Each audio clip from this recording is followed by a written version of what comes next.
Hello and welcome. And today I'm very pleased and delighted to introduce Jamie, which is Mr. Jamie Vatish, who's a consultant oncoplastic and reconstructive breast surgeon who's actually based in Birmingham. He specializes in surgical management of breast cancer and all aspects of the breast disease. Welcome, Jamie. Many thanks for the invite. And today we're going to talk about reducing the risk of breast cancer. And I think it's probably one of those things that we, as women, we all know, we have been taught because I think there is a lot of education out there for us.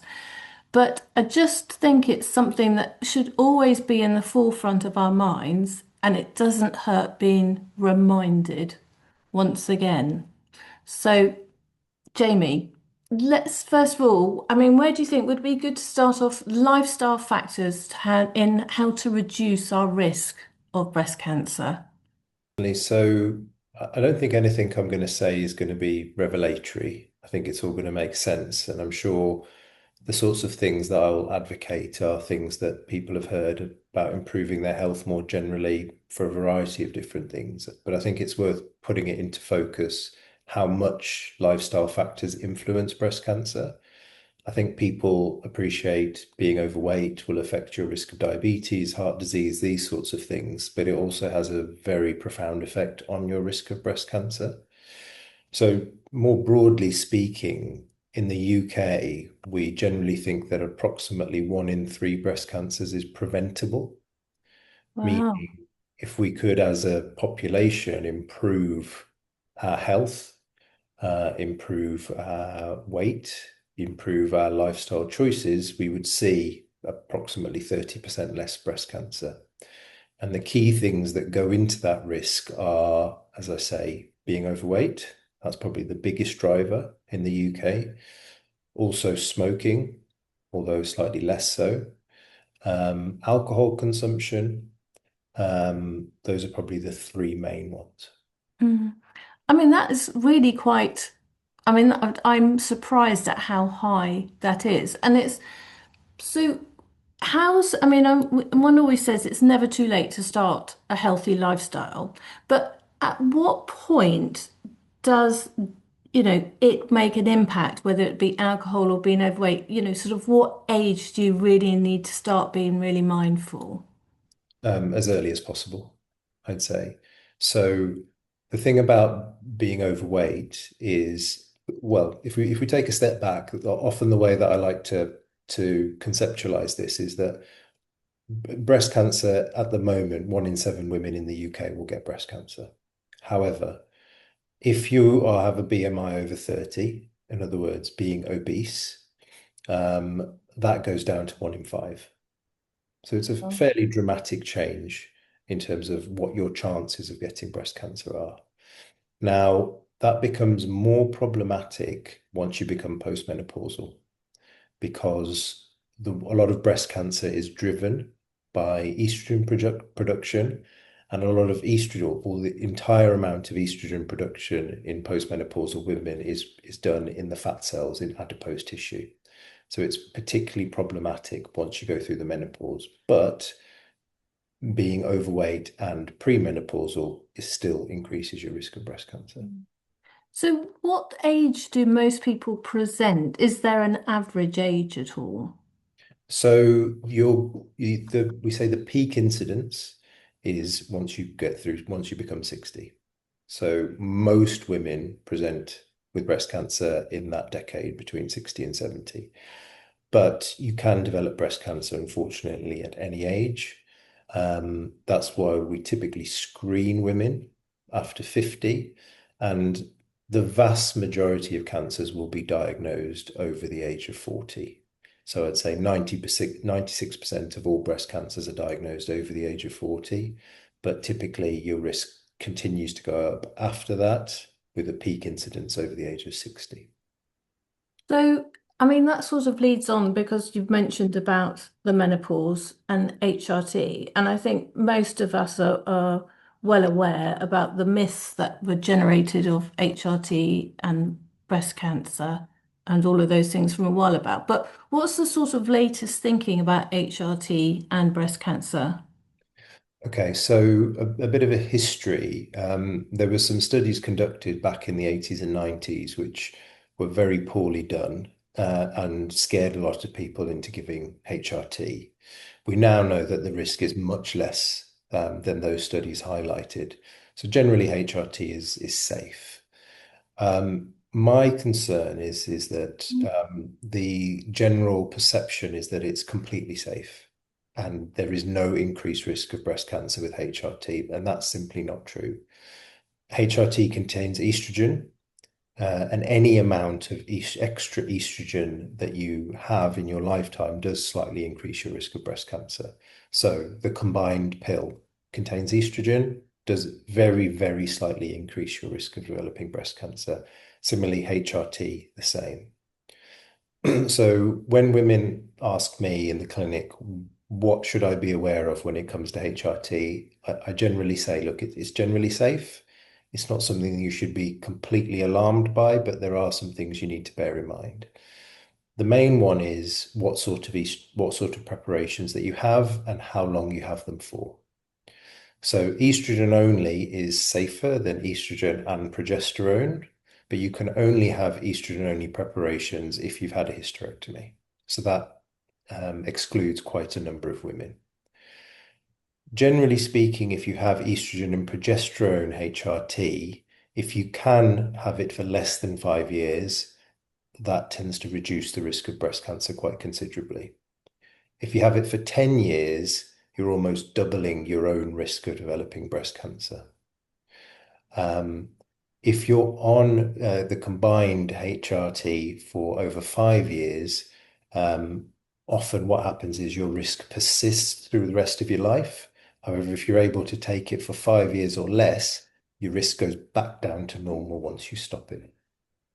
So if you are, I mean, it is really hard, isn't it? Because there are so many contradictions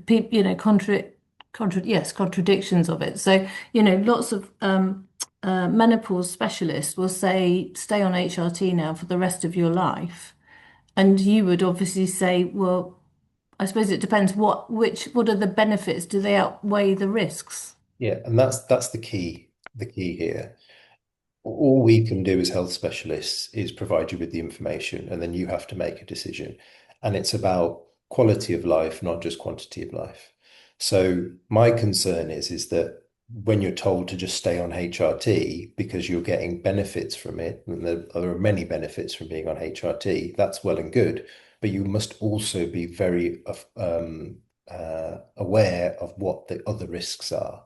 And one of the main ones is risk of breast cancer. Mhm. So when it comes to breast cancer specifically, if you can take combined HRT for less than 5 years, generally your risk of breast cancer is very low. Uh, Right. and compared to what we spoke about before, if you do take HRT for 5 years, it's a much lower risk of developing breast cancer than if you were overweight. Being Yeah. overweight is a much higher risk than taking HRT for 5 years. So as I say, generally it's safe. Just if you can take it for that 5 year period, the better, really. Yeah. So I suppose one of the next question would be, okay, well, what do we need to do if we, if because I know that there's a lot of our audience are taking HRT for much longer than you're sort of saying. So what are the things that we need to be aware of? And I know our next thing that we're going to talk about is sort of breast screening and self-examination. So presumably that would be one of the first things to be make sure that you're on top of. Certainly. And I think you need to look at what your other risk factors would be if you are going to stay on HRT for a prolonged period of time. So we've mentioned lifestyle things. The healthier you can be, the better. That will minimize your risk when we're focusing specifically on breast cancer. The other thing I think that ties into this that is important is family history. So if you have relatives who've had breast cancer in the past, it does increase your risk slightly. And I think when patients come to see you when they've had a diagnosis of breast cancer, they're often looking for a smoking gun. They're often looking at, was it because I did this? And there's Mm. never one thing that caused it. It's always cumulative risk. So it's usually, yes, they had a slight family history. and they might have taken HRT. All of those just generally increase your risk slightly and contribute to getting a diagnosis. So, if you are going to take HRT for a prolonged period of time, it's very important that let's say you have your mother had breast cancer, maybe her mother had breast cancer, these sorts of things. It might be more sensible to curtail it earlier and not take it for a prolonged period of time. So all of these things factor in. Mm. So, I mean, then moving on to the breast screening side of it, I think, is it 50 that we start or is it, no, yeah, it's 50, Right. isn't it, at the moment? So it doesn't necessarily have to be when you turn 50. So you enter into the program when you turn 50, but you might not receive your first invitation until you're 52. So don't be alarmed if the year that you turn 50, you're not automatically receiving an invitation for a mammogram. You have them every 3 years. You start at 50, but your first one may be when you're 52, and then subsequently you'll be 55 and so on. Okay. And does it stop at a certain age? So you stop being invited at 70, but you're perfectly entitled to carry on. You just have to request that. Right. And So is that because there's less people getting it at 70, or is it a financial budget issue? Yeah, I mean, it's when these calculations are done by the powers that be, they think there's limited benefit going beyond 70. However, like I say, if you turn 70 and you want to carry on, all you have to do is just get in contact with your local screening service and they will reinstitute it. And then you should carry on having invitations indefinitely once you've done that once. Would that be, I mean, it's surprising, isn't it? Because if you're saying 60 is when it starts, is when you start sort of peaking with risk, but it's still a 3 year period of being invited. And does that carry on from 70 if you can only have them every 3 years? Yeah. So the thinking behind every 3 years is that it does take time for a breast cancer to develop. Now, there are some more aggressive cancers that will develop very quickly, but typically they would present symptomatically, so you would feel a lump. The majority of cancers that we pick up in the screening program are the very earliest stages of cancer that carry the very best prognosis, and that's the reason that we do it. Mhm. Um, and these do take a little bit of time to develop.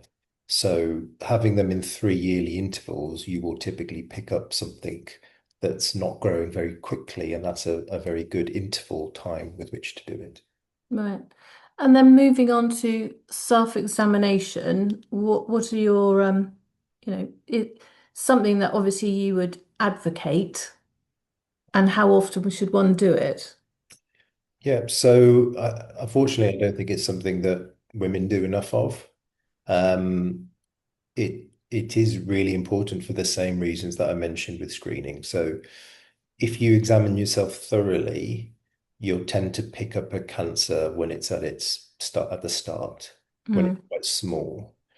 If you just wait for something to become apparent, usually it'll be bigger because that's when if you're not actively looking for something, it will become apparent later on. So being regularly examining yourself, and it doesn't need to be any more than a month. In fact, I think examining yourself more frequently than that is counterproductive, partly because you're probably you have a higher anxious disposition if that's the case, but you're very unlikely to notice a change if you examine yourself every day. So having an idea of what things are month to month is more likely you're going to notice that something has changed from one month to the next. So what often people say is a good time is pick a time of the month and examine yourself in the shower when you're washing yourself. And it's just important to be systematic. So there's plenty of videos online of the sort of technique to use.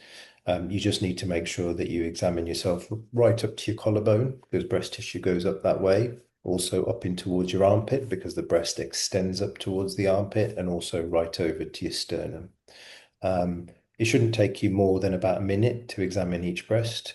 And you don't need to push very hard. So if there's anything there that needs to be worried about, you should be able to feel it relatively easily by pushing gently. If you push too hard, you're likely to cause yourself pain and also cause yourself concern when you don't necessarily need to do that. And what is it that you'll feel? Is it something that's a hard something? So it does take many, many years for someone like myself to become an expert at knowing what you need to worry about. So we don't expect you to know what's the difference between, say, a benign lump or some changes or fibrocystic, all these different things. I think the main thing is that month to month noticing something new. So if your Mm. breast has changed and it's asymmetrical, meaning there's a difference on one side than the other, and it potentially feels like a lump, then get it assessed.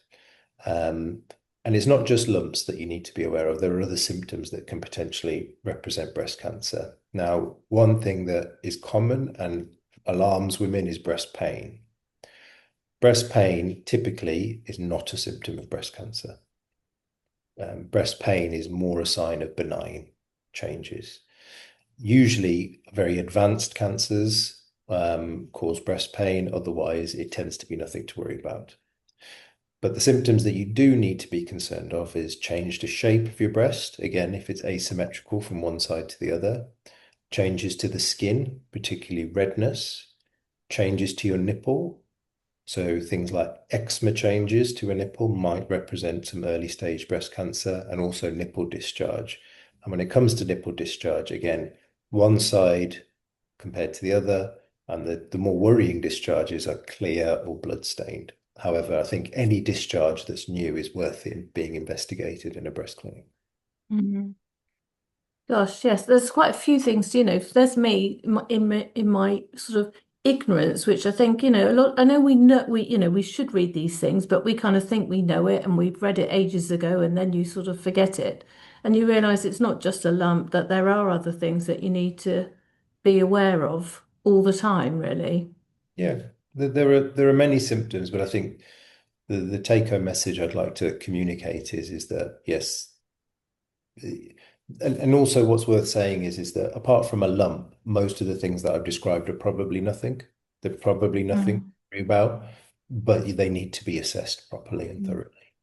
Um, And actually, I'm probably on a positive note to end, which is how we started our conversation before we started recording, was actually if you do find a lump and there is cancer, is a very good chance of having a very good prognosis from it. Absolutely. So breast cancer is one cancer that generally carries an excellent prognosis. So stage one breast cancers, which are relatively small and that haven't spread anywhere, carry, we call a 5-year survival of 99%. In other words, 99 out of 100 women will not have died from breast cancer with a stage one 5 years down the line. So it carries an excellent prognosis. And we're also getting much better at treating breast cancer. So mortality has dropped by 40% since the 70s and is continuing to improve year on year. So we're getting better at treating it. But coming back to what we spoke about at the very beginning, unfortunately, more women are being diagnosed with breast cancer year on year as well. And a large proportion of that is down to our lifestyle. Gosh. But then that's something that we can do something Yep, about, isn't it, really?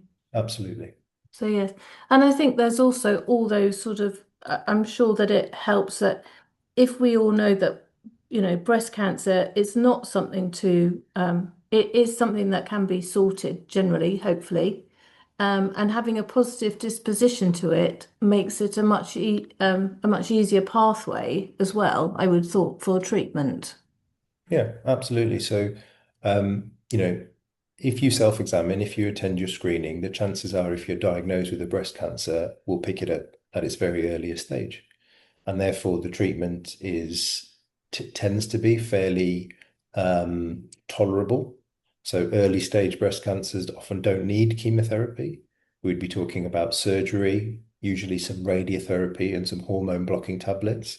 And for the majority of women, that treatment will last somewhere in the region of 3 months to have it all done. And then the tablets you'll take probably for a couple of years.